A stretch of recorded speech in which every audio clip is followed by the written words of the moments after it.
Hello, this is John of Kaduna reporting for GT on hashtag Sustainable Sunday. Now, we know what causes climate change, but if you don't know, I'm going to tell you what causes climate change real quick. Climate change is caused about from the emission of greenhouse gases, which is trapped in the atmosphere,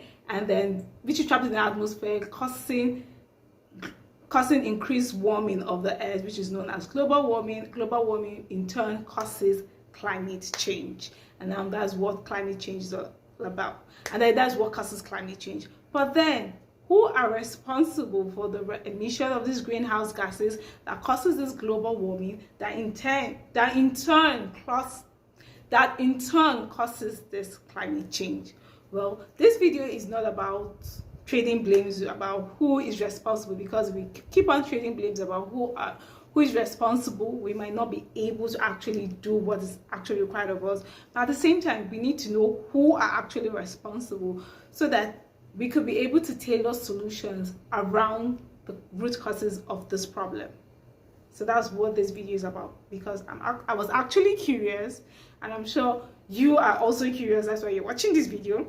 Now, starting off with the list. First on the list, the fossil fuel companies.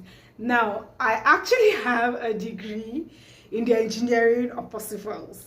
Actually, I have a degree in petroleum engineering, and with the more discovery I get to know about the fossil fuel industry, the petroleum industry, I kind of am glad that I have not been able to actually practice petroleum engineering, because the horror.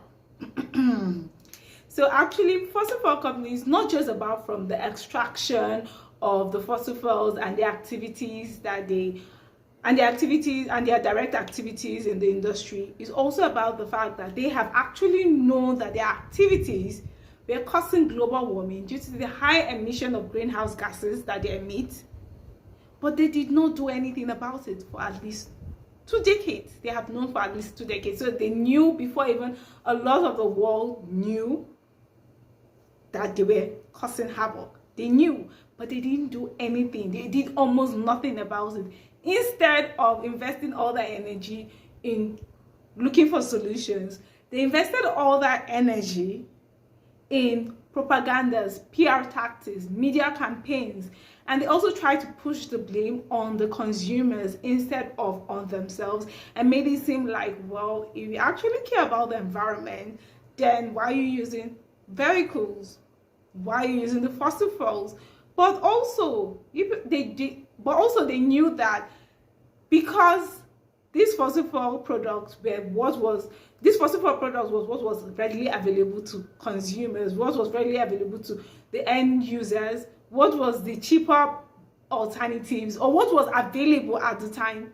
The consumers had no choice but to rely heavily on the fossil fuels. And also, the fossil fuel companies invested in lobbyists that lobbied with government to seek subsidies so that their products were readily available, their products were cheaper alternatives than even renewable options. And also, they helped to push renewable options out of the reach of normal everyday consumers. So it was not in the place of the consumers to do much, because there was not much they could do. Already, the fossil fuel companies had done a lot to make sure that renewable options were not in the reach of consumers. But now that a lot of people are more educated and they know that, wow, actually, these people are doing the worst. They are bad boys, and they have been bad boys. And now we are beginning to see a shift from fossil fuel consumption, and now that the fossil fuel companies are saying that, well, the markets are changing, and a lot of people are going to ditch our products for renewable options. So for more sustainable options? So why don't we also try to do things that are more sustainable? And still, they're not even doing enough. Even with the little that they're trying to make us seem like they're doing, they're not even actually doing enough. They're just doing like this compared to like this that they could actually do for everybody, to have lower emissions, for us to be able to achieve the 1.5 degrees Celsius that we are working to achieve. So it's the fossil fuel companies have been bad boys. They are real bad boys, and hope that they can be able to do better and look for more solutions to be able to navigate this climate crisis that we are in. Now, for the fossil fuel companies, even though yes, they are responsible for at least 70% of the greenhouse emissions in the last 2 decades, and we will blame them heavily for a lot of the wrong that have to do with the whole climate crisis. The blame isn't only on them. The blame also falls on some other groups of people. And now the next group of people that this blame falls on are the rich people. We are all consumers of the products of the fossil fuel industry, but the rich people have greater share than the normal everyday people. Now, a study from the University of Leeds calculated that across 86 countries, the richest 10% consumed around 20 times more energy than the poorest 10%. And this might not be entirely their fault, because we live in a society that rewards their consumption, that encourages their consumption, but at the same time we blame them because they could do better and they have more flexibility about the choices that they make, but they choose to do the absolute worst.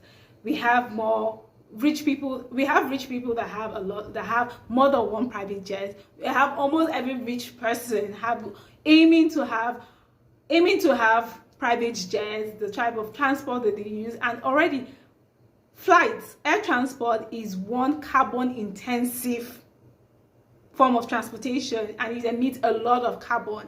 So a lot of greenhouse gases are emitted just from air transport alone, and a lot of rich people can afford air transport like water.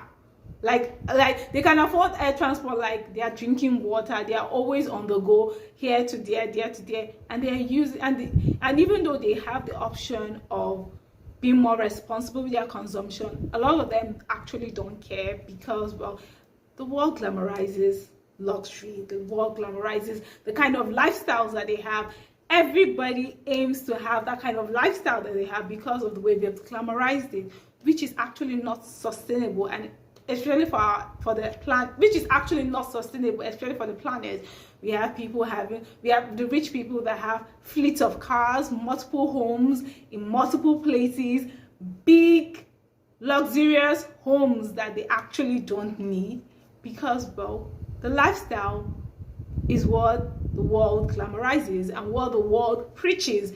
Every motivational speaker keeps on preaching about having to have that kind of lifestyle, having to have acres and acres of land that only one person lives on, which he actually does not need. We blame the rich people because they have influence in government, they have influence in a lot of these companies that actually do the absolute worst, but a lot of them don't do much to help the crisis that we are in. So we blame the rich people, and we wish that they could do, and we wish that the government could place heavier taxes on a lot of these luxurious goods, a lot of the luxurious things that are not actually needed, that they actually do. We wish so that maybe it could reduce consumption, and maybe they could be more responsible in their consumption, because it just boils down to responsible consumption. Even if you have that much money, use it to impact change than consuming more, consuming what you don't actually need, and causing waste everywhere. And now that we've talked about how rich people are one of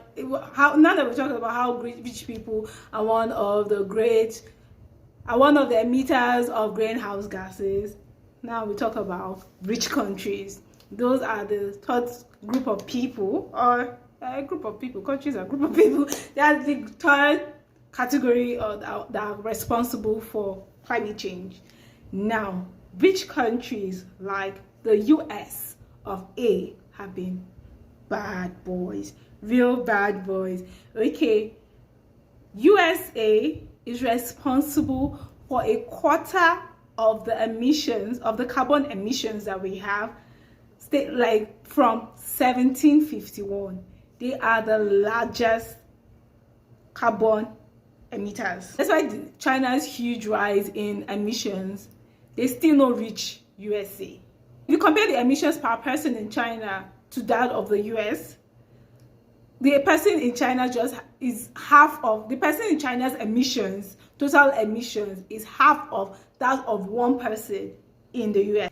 And if you now compare that one person in US to someone in the sub-Saharan Africa, like someone like me, maybe, I just emit 1/20 of what one person in the USA emits. Is that fair? Is that fair? And to say that someone like me in Africa is going to suffer more than someone in the US that emits more than I do. Africa just emits about 4% of the greenhouse gases. We only emit like 4% of carbon emissions, but we are going to be one of the worst hit from climate impacts, from the climate change impact, and it's heartbreaking. And it's also heartbreaking and it's heartbreaking, and we want big countries, rich countries like the US, the UK, Britain, China, and other bigger countries that have contributed to the mess that we are in to pay off their emission debt, cut down on their emissions, do programs to cut down emissions, look for more sustainable alternatives than what they are going, look for more sustainable alternatives, do laws that will push for, that will cut back, do laws that will cut back on emissions, and so that people like us can have a healthier planet. And also they should fulfill their promises on finance and tech to help us lower our own carbon footprint, as well as help us to navigate the climate impact, because we are developing countries. We are not as rich as these other countries. We are like at the bottom of the food chain when it comes to riches in monetary terms, but at the same time we are going to be at the top of the food chain when it comes to being dealt with from the climate impact, and it's just unfair. I wish that they could have done better, and they have to do better because it's their mess that we are in right now, and they have to take responsibility for these actions that have further put us in this mess. They're suffering. After the fossil fuel companies, the rich people, the rich countries, we are also responsible for the emissions by our unsustainable practices, our energy consumption, unsustainable lifestyle choices, and all that all contribute to the high emissions of greenhouse gases that we have right now. But at the same time, it's our fault, and also it's not our fault because the systems have kind of put it in a way that we have no choice in most cases other than to do what has already been placed in front of us. But at the same time, we have a choice because our individual actions to make more sustainable choices, to ditch single-use plastic for more sustainable options, to reduce water waste, to reduce water waste, reduce food waste, to have better diets for ourselves, to look for more sustainable options and just place our camps there, to just do better for ourselves and the people around us, better working practices for people that work for us, just doing more sustainable things in the little ways that we can. And all these are individual actions will collectively push to the government and these big companies that continually do the absolute worst for us and for the environment, and let them know that no, our choices are tilting towards more sustainable options instead of their unsustainable options, and they have no choice but to tilt towards what we are tilting to. We are the things that are going to tilt the scale in fighting this climate crisis, and our voices matter, our actions matter. You having your own water bottle instead of relying on single-use PET bottles says a whole lot in the bigger scale of things, and then they'll gradually realize that actually these single-use water bottles have no use for the consumers because the consumers don't see need for it. And our collective actions, our collective voices, our individual actions, our individual voices will collectively come together to collectively come together to seek the change that we want to see, and we'll be able to get the progress and the results that we want to see, and do absolutely better for the environment, and we could work towards achieving that 1.5 degrees Celsius that we want to see. And we could work together to see the change that we want to see and do better for the environment, and also see how we can be able to mitigate the climate impacts that we're already seeing. Just have sustainability as a mindset, just have sustainability as a watchword, just have sustainability as a way of life, and we can collectively fight this climate war.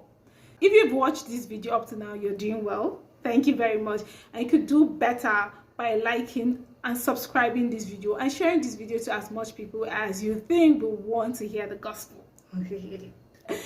And until my next #Sustainable Sunday video, remember that you can be the change that you want to see, and collectively we can push for that change that we want to see in our environment and the climate, and in this climate war that we are facing, and in the climate crisis that we are facing. Until next time, I remain Joan of Kadura.